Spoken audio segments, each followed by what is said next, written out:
السلام علیکم ورحمۃ اللہ وبرکاتہ۔ ناظرین، آج کی دلچسپ اور حیرت انگیز ویڈیو میں آپ بہت سی اہم اسلامی معلومات جان پائیں گے، جیسے کہ وہ کون لوگ تھے جو 300 سال تک سوئے رہے، اور یہ بھی ضرور جانیں گے کہ بدروس بادشاہ اپنی عوام کے کس برے عقیدے سے رنجیدہ ہو کر خدا کے آگے رو پڑا، اور اللہ پاک نے کس طرح بدروس بادشاہ کی دعا قبول کی، اور اصحاب کہف کے ساتھ اصل میں کیا معاملہ پیش آیا تھا۔ ہوا کچھ یوں کہ حضرت محمد صلی اللہ علیہ وسلم کا امتحان لینے کی غرض سے یہود و نصارہ نے مشکل ترین سوالات کی فہرست تیار کی، جن میں سے ایک سوال یہ بھی تھا کہ اصحاب کہف کون تھے۔ چونکہ یہودی تو نسل در نسل اپنے آباء و اجداد سے اصحاب کہف کا حیران کن واقعہ سنتے آ رہے تھے، لیکن مکہ کے لوگ اس بات سے واقف نہیں تھے۔ تب اللہ تعالیٰ نے ایک سورہ نازل کی جسے سورۃ الکہف کا نام دیا گیا ہے۔ کہف کے معنی ہے غار۔ وہ اصحاب 300 سال سے زائد کا عرصہ غار میں سوئے رہے۔ اس سورہ میں اصحاب کہف کا حیرت انگیز واقعہ بیان کیا گیا ہے، اور اس دور کی بات یہ ہے کہ جب حضرت عیسیٰ علیہ السلام کو آسمان پر اٹھا لیا گیا تھا اور لوگوں میں جہالت پھیلنے لگی، بتوں کی پوجا کرنے لگے اور دوسروں کو بھی جھوٹے معبودوں کی پوجا کے لیے مجبور کرنے لگے تھے۔ اس زمانے میں عیسائیوں کا بادشاہ دقیانوس، جو بہت ہی ظالم و جابر تھا، وہ جھوٹے خداؤں کا انکار کرنے والے کو قتل کر دیتا تھا۔ اصحاب کہف کا شمار چونکہ شرفاء میں ہوتا تھا، وہی شاہی خاندان سے تعلق رکھتے تھے اور صاحب ایمان لوگ تھے، ساتھ ہی بادشاہ کے معزز درباری بھی تھے۔ انہوں نے بادشاہ کے سامنے اس کے جھوٹے خداؤں کی عبادت سے انکار کیا اور پیدا کرنے والی ذات کی بڑائی بیان کی۔ بادشاہ نے مصلحت کے تحت انہیں سوچنے کا وقت دے دیا، کیونکہ وہ نوجوان اثر و رسوخ رکھنے والے اور معزز شاہی خاندان سے تعلق رکھتے تھے، اس لیے بادشاہ مصلحتاً ایک دم کوئی فیصلہ نہیں کر پایا تھا۔ ان لوگوں نے آپس میں مشاورت کی، اور جب یہ خدشہ لاحق ہوا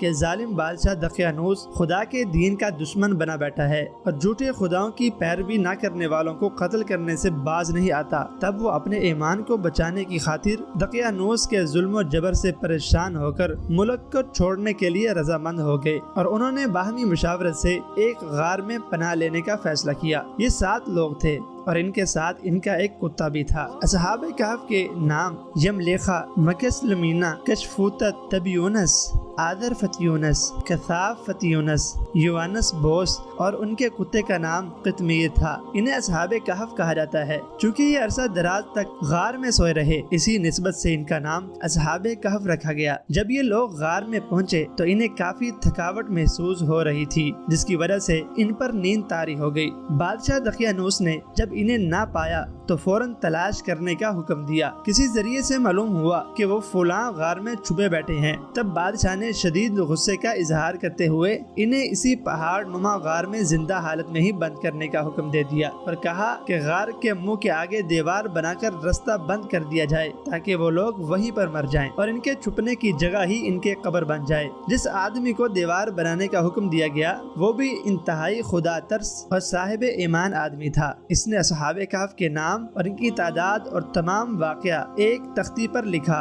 اور تختی کو صندوق میں بند کر کے دیوار کی جڑ میں رکھ دیا، اور ایسی ہی ایک تختی شاہی خزانے میں بھی رکھ دی۔ کچھ عرصہ بعد بادشاہ کا انتقال ہو گیا۔ وقت کا پہیہ چلتا رہا، سلطنتیں بدلنے لگی، یہاں تک کہ ایک نیک دل اور انصاف پرور بادشاہ جس کا نام بدروس تھا، وہ شان و شوکت کے ساتھ حکومت سنبھالے ہوا تھا۔ لیکن ایک بات تھی جو اسے کافی پریشان کیے ہوئے تھی۔ اس کے دور میں لوگوں کا ایک فرقہ تھا جو مرنے کے بعد کی زندگی اور قیامت پر یقین نہیں رکھتا تھا۔ بادشاہ اپنی عوام کا حال دیکھ کر بہت غمگین ہوا اور تنہائی میں اللہ تعالیٰ سے گریہ و زاری کرنے لگا کہ اللہ تعالیٰ اپنی قدرت کا کوئی ایسا نظارہ یا صورت دکھا دے کہ لوگ مرنے کے بعد دوبارہ اٹھنے والی زندگی اور قیامت پر یقین کرنے لگے۔ بادشاہ کی دعا قبول ہوئی۔ ہوا یوں کہ ایک چرواہا بکریاں چراتے چراتے ٹھہراؤ کی غرض سے اس غار کے قریب گیا۔ اس نے اس دیوار کو توڑ ڈالا۔ جیسے ہی دیوار ٹوٹی، وہاں موجود سب پر ہیبت طاری ہو گئی اور سب نے بھاگنے میں ہی عافیت سمجھی۔ کچھ دیر میں ہی اللہ کے حکم سے ان اصحاب کی آنکھ کھل گئی تو آپس میں کلام کرنے لگے، ہم کتنا وقت سوئے ہیں؟ کسی نے کہا آدھا دن، کسی نے کہا کچھ حصہ۔ پھر سب نے وضو کیا، نماز ادا کی۔ اب انہیں بھوک محسوس ہونے لگی۔ ان میں سے ایک آدمی جس کا نام یملیخا تھا، اسے کہا گیا کہ بازار جا کر کچھ پاکیزہ کھانا کھانے کو لے آؤ اور انتہائی رازداری سے پتہ لگواؤ کہ بادشاہ کا ہمارے بارے میں کیا کیا ارادہ ہے۔ جب یملیخا باہر نکلا تو حیرانگی کے عالم میں ادھر ادھر تکنے لگا۔ سب کچھ بدلا بدلا سا لگتا تھا، اسلامی ماحول نافذ تھا اور ہر زبان پر کلمہ تھا۔ وہ سوچنے لگا کہ ابھی کل تو یہاں ایک خدا کا نام لینے پر جان لے لی جاتی تھی، لیکن اب ہر طرف اسی دین کا چرچا ہے۔ وہ نان بھائی کی دکان پر روٹی خریدنے کے لیے کھڑا ہوا اور جب اس نے اپنے پاس موجود پیسوں میں سے اسے سکہ دیا تو دکاندار پریشان ہو گیا اور شک کرنے لگا کہ یقیناً اسے کوئی خزانہ ملا ہے جو اس قدر پرانے پیسے لے کر آیا ہے۔ اس نے یملیخا کو فوراً حکام کے سپرد کر دیا۔ حکام نے سوال کیا کہ یہ پیسے کہاں سے آئے ہیں اور خزانے کے متعلق پوچھا۔ اس نے بتایا کہ یہ سکے اس کے اپنے ہیں۔ حکام نے بتایا کہ اب ان کا رواج نہیں رہا، یہ پیسے تو 300 سال پرانے ہیں اور عرصہ ہوا ختم کر دیے گئے ہیں۔ یملیخا نے دقیانوس بادشاہ کے متعلق دریافت کیا کہ وہ کیسا ہے تو معلوم ہوا وہ تو صدیوں پہلے بادشاہ گزرا ہے، اب تو بدروس بادشاہ کی حکومت ہے۔ دونوں جانب حیرانگی اور تشویش بڑھنے لگی۔ یملیخا نے کہا وہ لوگ تو کل ہی دقیانوس بادشاہ کے خوف سے اپنا ایمان بچانے کی خاطر ایک غار میں چھپ گئے تھے اور میرے کچھ ساتھی بھی ہیں جو غار میں موجود ہیں، میں آپ کو ان سے بھی ملواتا ہوں۔ یہ سب دیکھنے کے لیے سپاہی اور حکام اس کے ساتھ چل پڑے۔ جب غار والے اصحاب نے اتنے بندوں کو اپنی طرف آتے دیکھا تو سمجھنے لگے کہ یملیخا گرفتار ہو چکا ہے اور اپنے ساتھ سپاہیوں کو ہمیں گرفتار کروانے کی غرض سے لے آیا ہے۔ وہ سب دعا اور استغفار کرنے لگے اور اللہ تبارک و تعالیٰ سے مدد مانگنے لگے۔ حکام جب وہاں پہنچے تو وہ تختی بھی برآمد کر لی گئی جس پر یہ تمام واقعہ درج تھا کہ فلاں وقت کو غار میں اتنے بندے اس لیے قید کیے جا رہے ہیں کیونکہ یہ ایمان والے ہیں اور بادشاہ کے ظلم سے بچنے کے لیے اندر چھپ گئے تھے۔ اب حکام کو یہ بات پتہ چلی تو فوراً بادشاہ بدروس کو خبر دی۔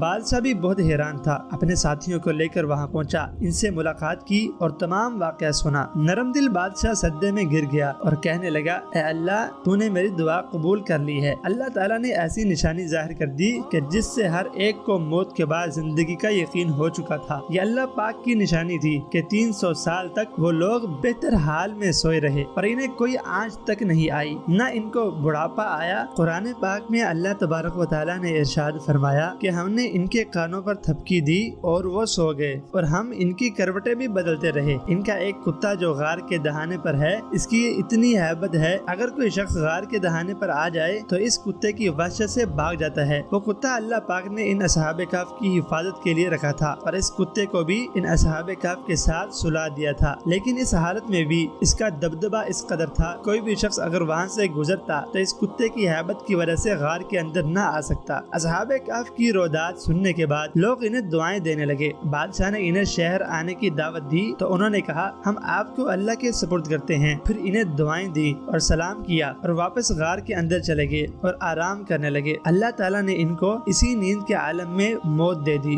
بادشاہ نے لکڑی کا صندوق بنا کر ان اصحاب کی مقدس لاشوں کو اس میں رکھا۔ اللہ تعالیٰ نے اصحاب کہف کا ایسا رعب رکھا کہ کسی کی مجال نہیں کہ غار کے منہ تک جا سکے، اور پھر نیک دل بادشاہ نے دیوار کے ساتھ ایک مسجد بنا دی اور سالانہ ایک دن مقرر کیا کہ تمام شہر والے عید کی طرح اس جگہ کی زیارت کرنے آئیں۔ یوں ہر سال اہل علاقہ اس دن زیارت کے لیے آتے ہیں۔ بے شک اللہ تعالیٰ جسے چاہے اپنی حفاظت میں رکھتا ہے، اور یہ اللہ تعالیٰ کی شان ہے کہ 300 سال سے زیادہ اصحاب کہف غار میں اس حال میں موجود رہے کہ انہیں نہ تو وقت کا اندازہ ہوا اور نہ ہی بیدار ہونے پر ایک دوسرے کی حالتوں میں کوئی فرق محسوس ہوا۔ بے شک اللہ تعالیٰ ہر شے پر قادر ہے۔ اگر آپ کو آج کی ویڈیو پسند آئے تو اسے لائک ضرور کیجیے گا۔ اسلامی معلومات اور حیران کن واقعات سننے کے لیے چینل کو سبسکرائب کر لیجیے گا۔ نیکی کی بات کو پھیلانا بھی صدقہ ہے اور ثواب بھی ہے۔ اسی نیت کے ساتھ اسے شیئر کر کے ڈھیروں ثواب کمائیے گا۔ اللہ حافظ۔